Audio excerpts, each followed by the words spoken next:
Et tout le monde a rapport de ça, tout a besoin de rien. Donc, c'est pour ça le ligne. Il y a besoin de musique. On va faire la soudate. On l'a vu? C'est quoi il a dit à depuis? Tu continues à avoir. C'est une petite chose. Madame, il y a évité.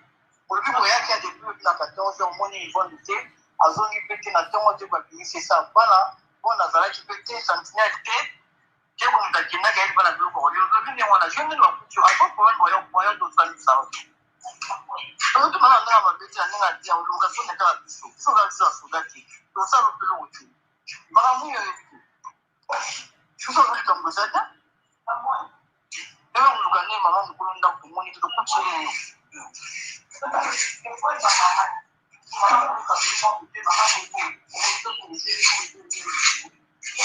vois qu'il y a une faute dans sa quête. Pardon? Elle est toujours au tête du micro-boyaki. Ce que l'on a avec la 14 ans, si au moins maman il faut nous tout n'a pas. Hein? Nous avons depuis 14 ans, on peut être sentinelle, on peut être mon homme salade, on peut être maman ils vont nous dire. Qu'est-ce que nous allons là? On a posé la question de Néni, on a la raison d'en plus banana. Hein?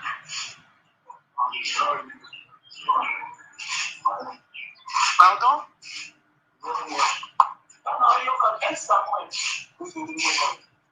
Tout ça, non, non.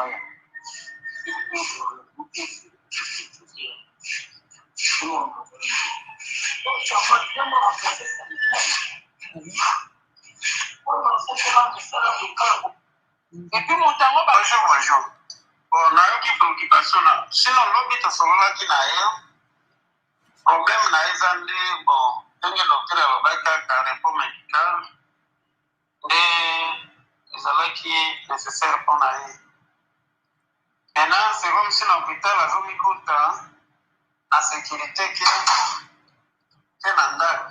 Mais la rassure qui est nanda, c'est beaucoup plus mieux. À cause de nanda, comme limitation à la visite. Parce que la visite, les autres, c'est moi, bani, on a au banga, stress. Donc, ce qui a voulu à l'hôpital, va délimiter la visite. Après, maintenant, on a après une semaine, et va travailler au banda hotel. Viens chez maman. Ah, viens chez maman. Comment tu faut parler sur maman? Comment tu peux parler sur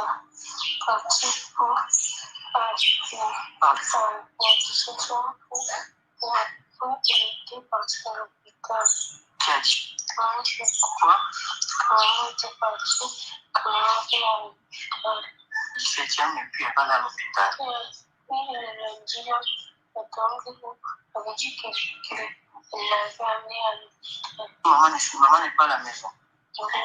Maison, viens faire manger. La bonne nuit. La bonne, tu peux pas pour vous. En tout cas, au Sungamay, moi je vais voir Yvonne. Moi je vais te rassurer qu'Yvonne va bien. Je vais voir Yvonne.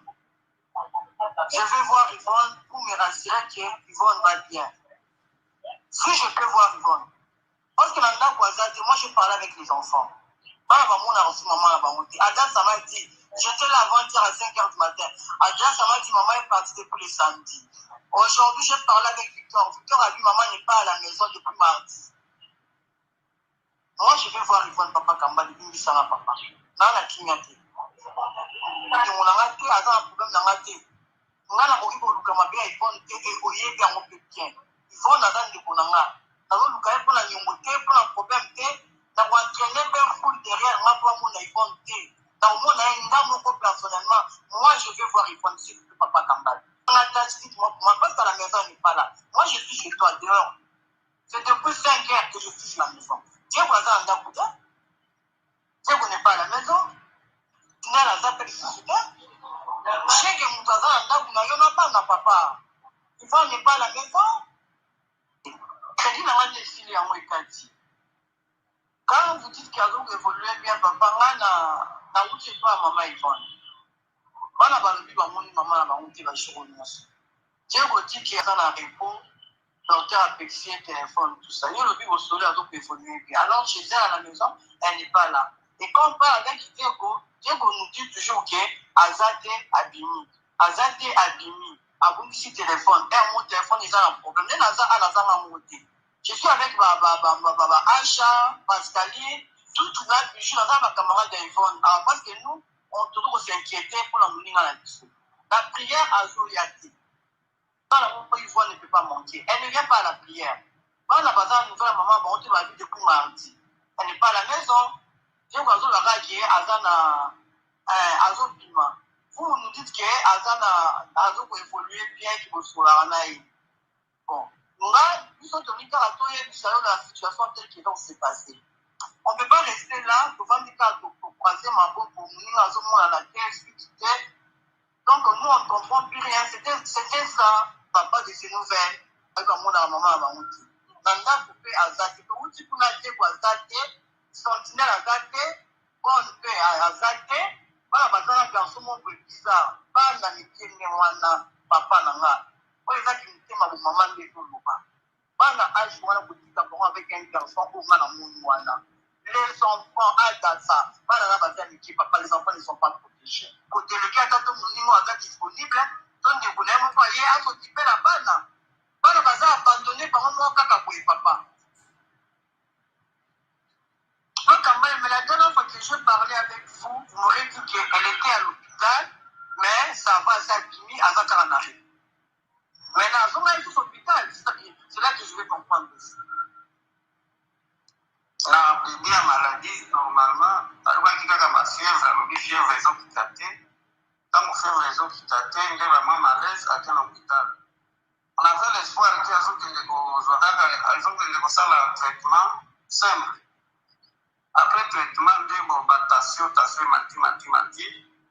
Quand on tassion, il y a samedi passé pour tout. Facture n'a pas sorti du manque, il fallait du samedi passé. Stress, ce n'est pas une maladie comme telle, stress. Et à de l'hôpital, on a parlé avec elle, c'était prévu à l'hôpital, Azalana répondre, c'était prévu comme ça. Il y a pour s'inquiéter exactement, merci. Il y a une patience parce que je ne pense pas que Moutaza n'a souci pour la bana, pour le ganga, je ne pense pas. Alors, on a zolo, il faut que vous en patience. Parce que, alors, on a besoin de réchite. Quand on a dit qu'on a été à zolo, soit qu'on réchite, c'est ça le problème. Alors, on a dit à zolo, on a une unité. Il faut qu'on prévoie. Donc, il faut qu'on évite. Alors, on a expliqué avant. La visite, normalement, il fallait un repos absolu. Qu'est-ce que signifie repos absolu? Repos absolu signifie que nous avons un repos. Parce que ceux qui vont fou, ils vont écouter là, ils vont écouter. Et là, on a dit tous au bout, on a dit. Parce que l'on a sauvé là, ceux qui ont un batterie, par exemple, ils vont localiser, à comme un papier X. Azana crédit Y autant comme ça. On sait comment répertorier les paiements. Mais comme bon, je ne pense pas que l'on va vendre les actes parce qu'on a parlé avec elle hier, normalement, en tant que malobi. Nous sommes faisant mon bassin, nous sommes inquiétudes. Zaba Rishit. Rishit ndio watu wanaosingitia na ngo. Na samedi wana c'est comme si avec un message maman mon voisin qui n'a crédit na so qui combien. Heureusement on avait déjà tout soldé. Tant que zote maquiller wana ndio so pesa hivi so ndio pesa qui Rishit. Ndio wana pesa Rishit. Bon, maman mire donc moi il faut comprendre. Dans mon kilo normalement les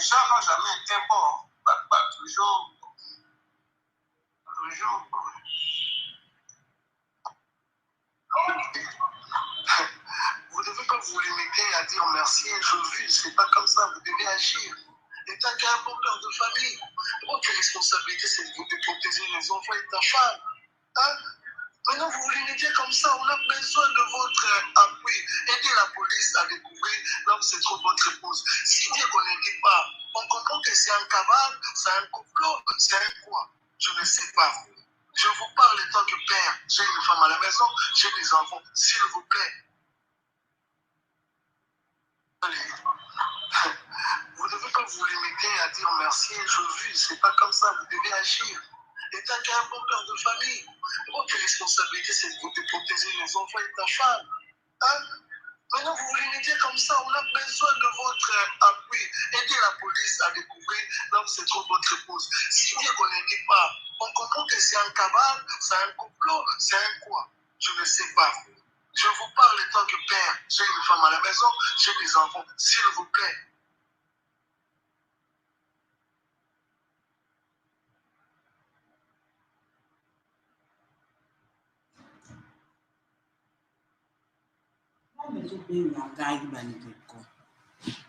Audio qui m'appelle. Oh, Jésus. Ah.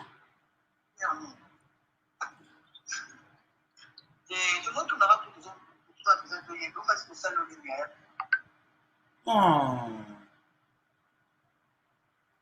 What is it? Parce que soki bafulu sentinelle aza te bon mpe aza te bana baza na garçon moko bizarre bana mitenge wana papa na nga oyo ezaki mitema bomama nde ezoloba bana age wana kotika bango avec un garçon oyo nga na moni wana les enfants adaza bana na baza mike papa les enfants ne sont pas protégés kodélege ata to moningo aza disponible to ndeko na ye moko aye asokipe na bana bana baza abandonné bango moko kaka boye papa. Donc, mais la dernière fois que je parlais avec vous, vous m'aurez dit qu'elle était à l'hôpital, mais ça va, ça a fini à Zakaranari. Maintenant, elles sont à l'hôpital, c'est là que je vais comprendre aussi. La maladie, normalement, elle va dire ma fièvre, elle fièvre réseau qui tâtait. Quand mon fièvre réseau qui tâtait, il est vraiment malaise à quel hôpital. La pire n'a pas sorti qu'il fallait le samedi passé. Stress, ce n'est pas une maladie comme telle, stress. D'abord, l'hôpital, on a parlé avec elle, c'était prévu à l'hôpital plus tard. C'était prévu comme ça. Il faut s'inquiéter exactement. Merci. Patience parce que je ne pense pas que Moutaza na souci lokola nga pona bana pona ye kolekanga aza te je ne passe pas eloko nazoloba ifo kozala patience parce que eloko tozobanga eza rechite soki moto awuti kuna ye te azongi so aye korechite c'est ça le problème eloko wana nde azomona yango nini te nde il faut koprévoir donc il faut koévite eloko nde na explike avant. Ma visite, normalement, il fallait un repos absolu. Qu'est-ce que signifie repos absolu? Repos absolu signifie que un repos. Parce que ce qui signification à repos absolu. Est-ce que votre signification à respect, son repos absolu?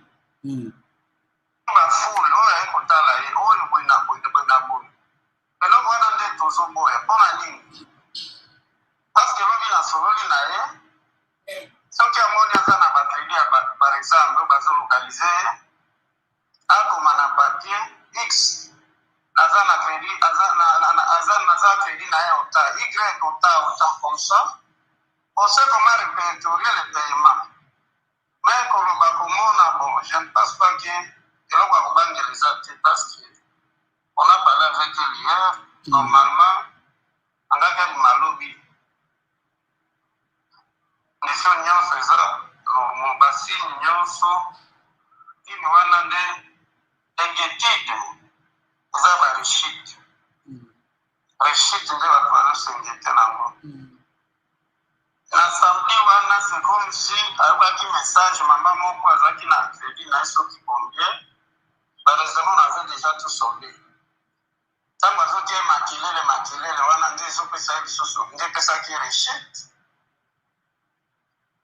ndele wana epesi ye rechite bon maman mbele eloko moko il faut comprendre na mokili oyo normalement les gens n'ont jamais été bons toujours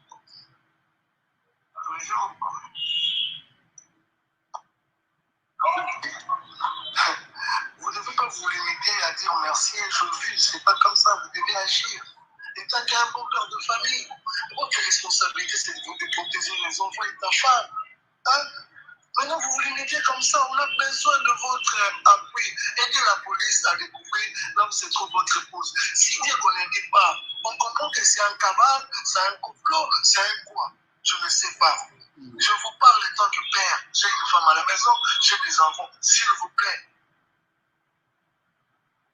Allez. Vous ne devez pas vous limiter à dire merci, je vis. C'est pas comme ça, vous devez agir.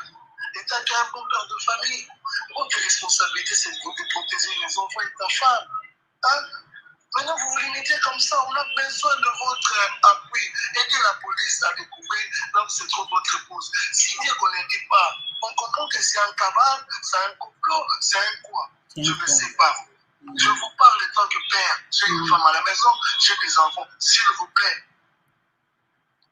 Et puis, d'abord, Yvonne. Alors, d'abord, moi, qui est les mêmes choses. A utilisé qui est pour 1000, à 500, Kambala, Azaki, Tinda.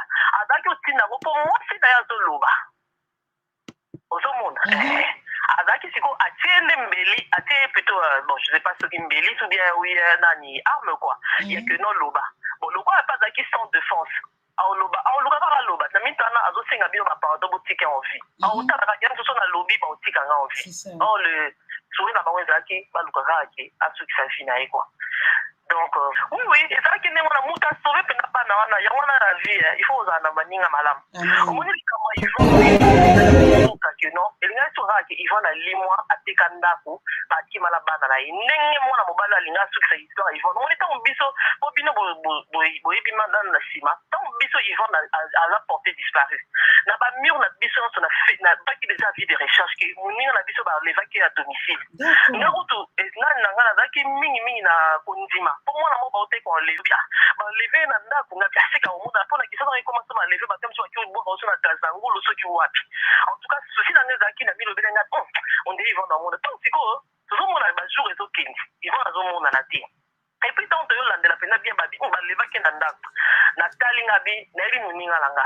Yvonne amona mbongo amona mbongo donc na comprendre nga na bi on fait des abattements mo ba ki on lever na ndako ozo comprendre ba yebi pena que non moto yo na pour roboto limbo ndenge na tsaki mais likala moninga bozaka dozaka na kaka donc tant de yoka que non oh non mwana mobala na abomaki on teraki na ndako ezalaki pasi mpona biso quoi mais bato mpenda oyo basali ke histoire oyo ezala révélé au grand jour c'est-à-dire eza bato efasi na moninga ne wana tani atiki bazalaki ntango bakuti mpe Thierry po Thierry wana aza ye nde sentinelle kombo wana babimisi papa Albert Augustin na ye te d'accord Thierry wana aza sentinelle bato bayebi bango soko na bavoisin bayebi ke ye nde sentinelle alors diego moto ayaka na baboy ye moto ayaka na sentinelle ye moto asalaka choix c'est-à-dire soki alobi yo te c'est vraiment toute une bande organisée quoi ouais azalaki na contact na famille na ye te parce que déjà omoni bato elongo tozoloba toluka tokondane bato biso nga abonde na ministère yaya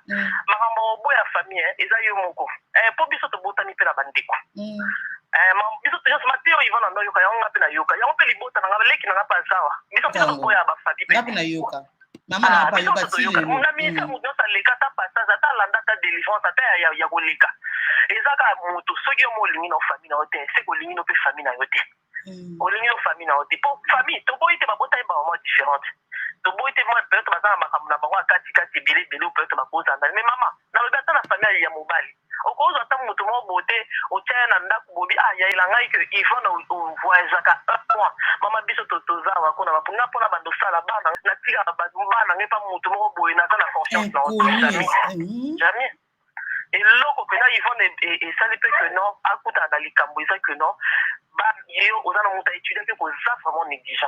Comment Coco m'attaque au Tikara, n'est-ce que moi, mon banana, modèle car pour mon aïe bouyaya, attention aux amis spirituels, tout le monde a casa voyute. Tout le monde a casa voyute. Na ministère on a tout ni, na ministère en au moins la moto batatu et pas to boy te batatu balongola ngote ya.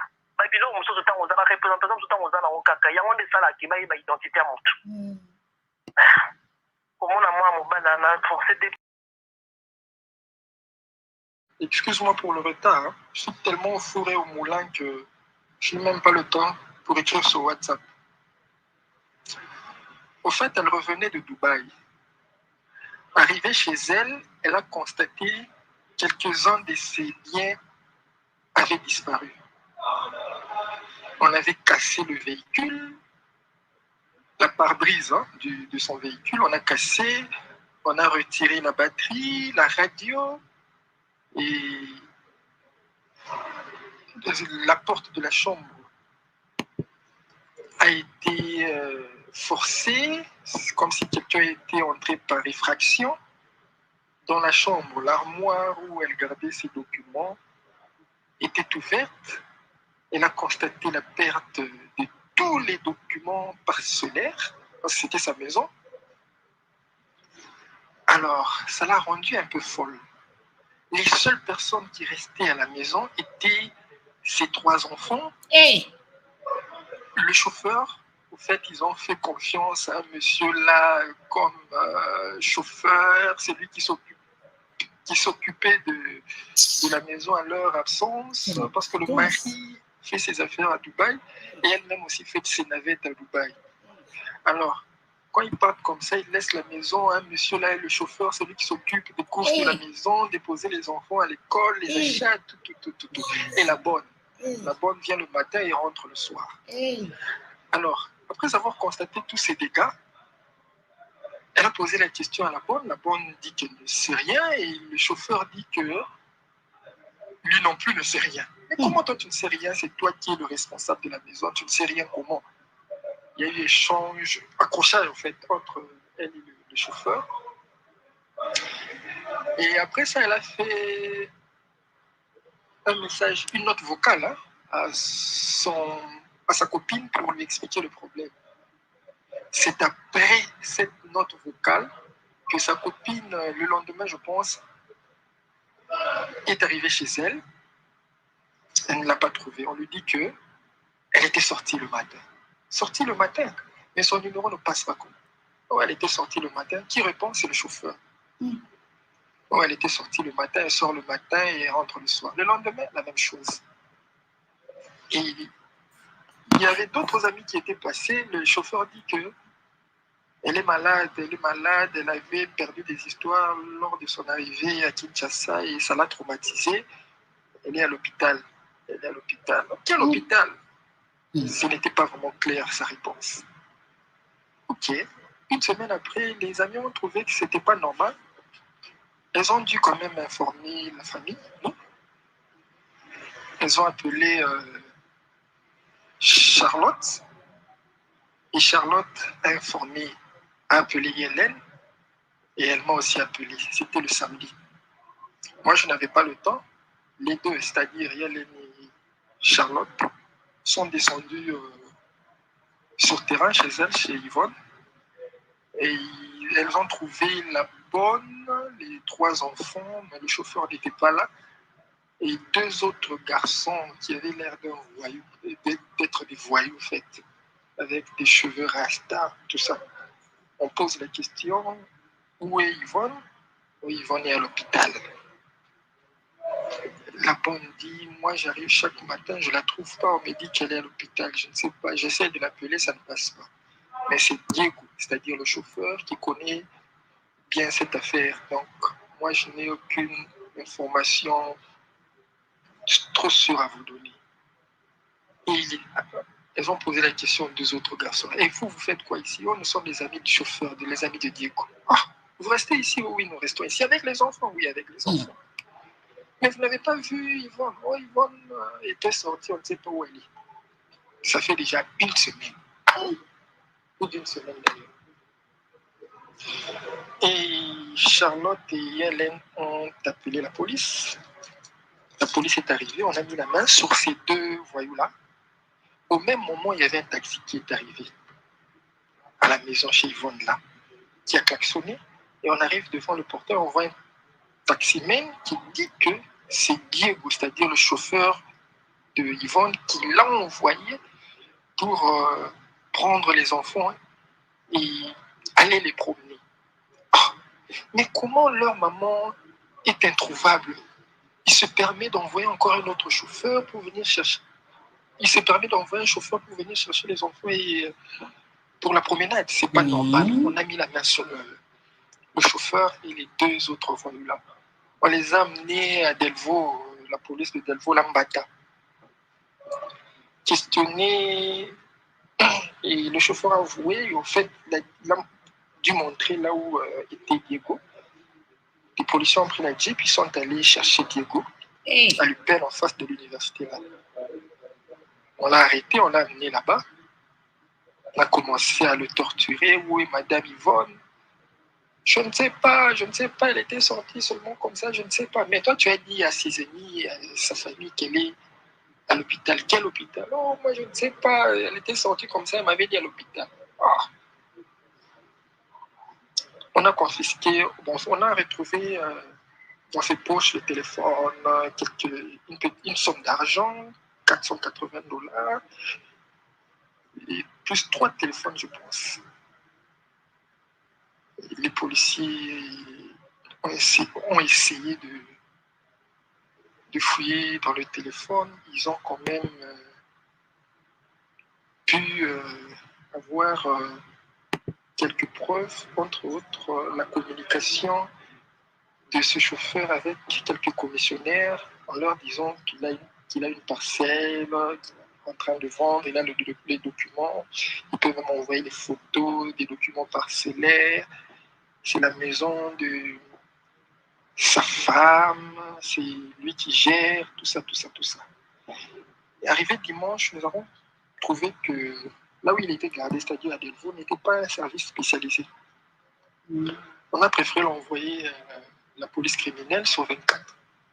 C'est ce lundi qu'on l'a transféré là-bas à la police criminelle et on a payé l'argent. Ils ont demandé $700, on a payé.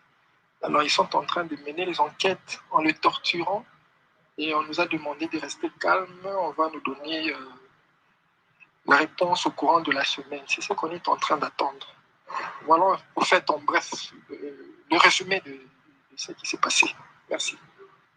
nzambe nayebisi yo banda vandodi nazokende mosala ete likolo Yvonne namonaki nga mabe aparta nazotelema koluka Yvonne mobali nalobi ntango nazosala bongo mpona contener mpe kokoma nga lobi te nga nazoluka Yvonne aza na problème ayebisi nga problème nabi kosankete te Yvonne azobela aza na hôpital nzoka chauffeur akosaka ye Yvonne aza na hôpital azobela akobima alobi bapesa mbongo ya mbetu na ya bamai bazongisi 500 atindi 300 atindi 1000 azotindaka nayebisi mutu sola neza Yvonne Francine nga musika menzamba telemisi nga awa nalobi na kolala te polisi criminelle ana général kasongo ngamu naluki ye ngamu natelemi kotinda bambongo butu moi baye bazwa bana tindaki bato baye ozwa bana nakopesa bana te polisi ana nzela azoya bokanga lopango bokanga bato baye ozwa bana bakelasa place ya aza yaya kande bakangaki bango bamemi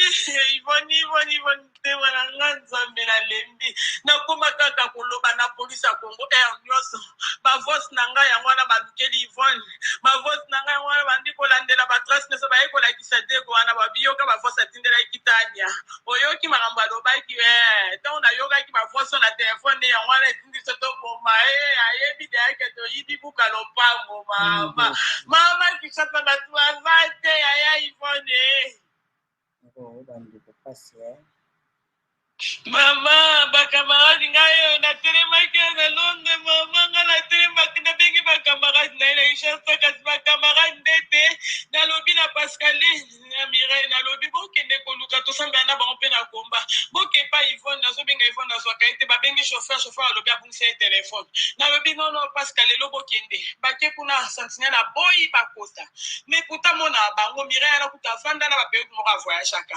Mama bazongi pe kana bi non non non le loto luka ba ele na bengi ya na bango na bengi ba demi-sœur na yewana ba na papa bango na bi ele bokende pona na tongo bakende na tongo mama baki po kuta mutamsala zolo bakete kwa benga lobi na bokisa bana ba ayo ozwa bango oti na mutayo ozwa bango de ba na lobi muto bima na témoin na bima te na zo benga police azo ya bato ba koya kozwa bana bakuta police wana l'état bango ba komi police mi komela te ba osa manevre bokisa bana tant police akomi yango wana mama bakanga bango sikose batika banka na police amanga bakimisa bango nde na ekotinda ya colonel Kasongo ya général Kasongo donc bakina nde bakanga ki mama mobali na ye ayebaki te auto benga ngazo singa ngaka ba pardon na libisa ye to swana lobi pupanga na zo binisa mutu na ke kanisa chauffeur na bango ayebe lokote fo na zo bela za hôpital ya kubima ngai pona ni na za mutema moto nzoka Francine nayebaki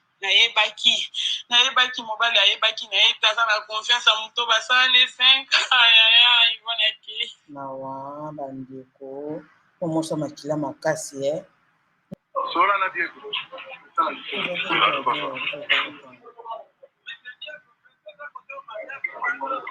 papa partout bazobinga lelo abengi oui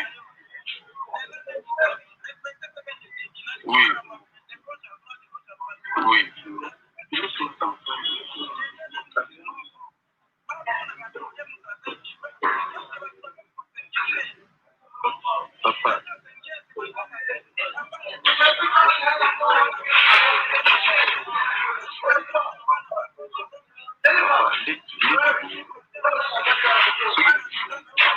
papa so nayebaki likambo nde na nga na kima mais tellement nayebi likambo te nayebi kaka mama ndenge akende bongo lelo na putina neke oui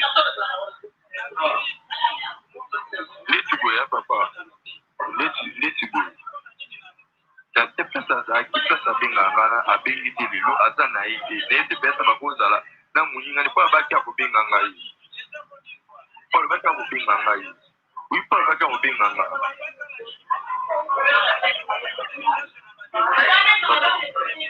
yanga batotana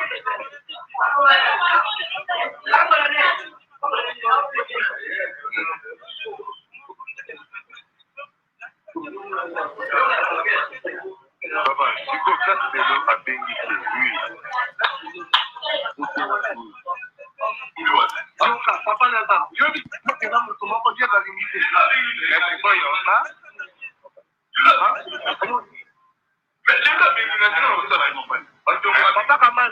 papa Kamale lokola yo lobi solution est à trouver te nous la police on va faire la procédure ok soki yo lobi ke Diego vous ça va aller dans l'hôpital mais après de l'autre côté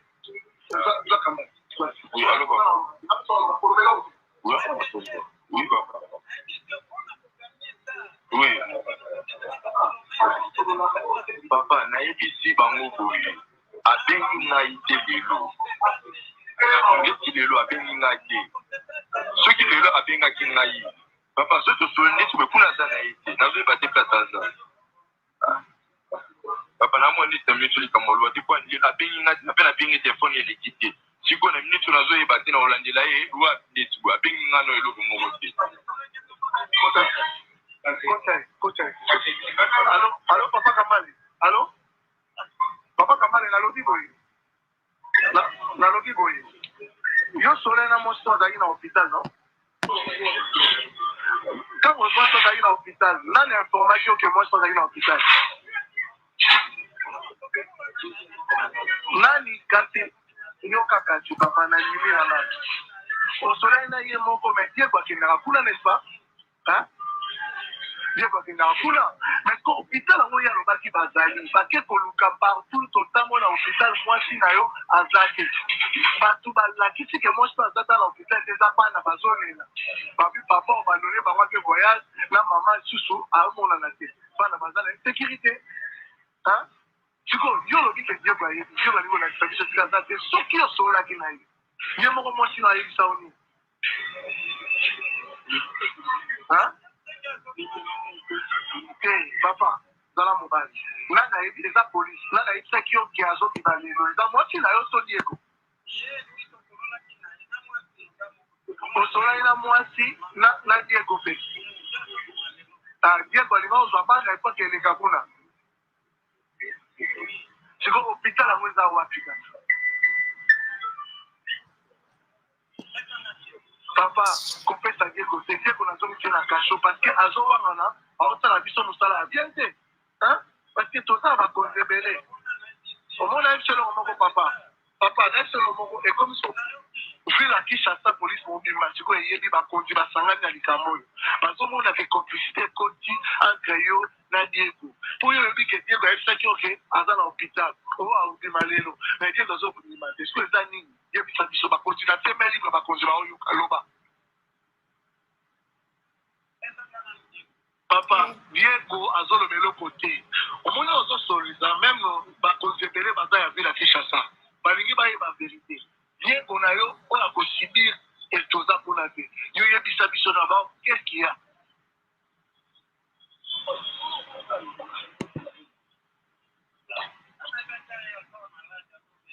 mais papa yo mosi nobana na mbongo babi mosi aza maladi oyebi te babunga ti lelo na tineli yo baaudio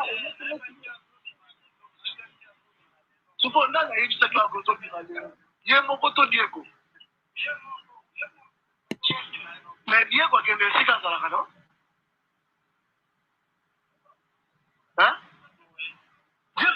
diego akendaka kuna me alakisa biso diego ayebisaki ezalaki wapi abe ezalaki wapi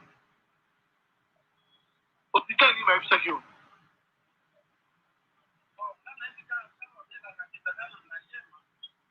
mais papa je suis désolé de constater que papa oza mobali eza mwasi nango basalaka négligence na makambo etali foye te mobali mpo azala capacité ya kobatela mwasi na bana oyo eza négligence totale lelo oyebaka procès ekomi na justice la police totransféré dossier soki bakokanga die baokende te wapi yo mpo kocomparaître parce que eza neti complicité je n'ai rien à dire parce que diego ayebi esika mwasi no azali soit bokimnape ye moaleve ye bobomi ye parce que na minute oyo papa na oyebisa yo banimero ne nyonso ezoleka te est-ce oyebi yango papa sikoyo polisi oloba nini bobomi ye tekoyo aza na vie aza wapi papa zala mobali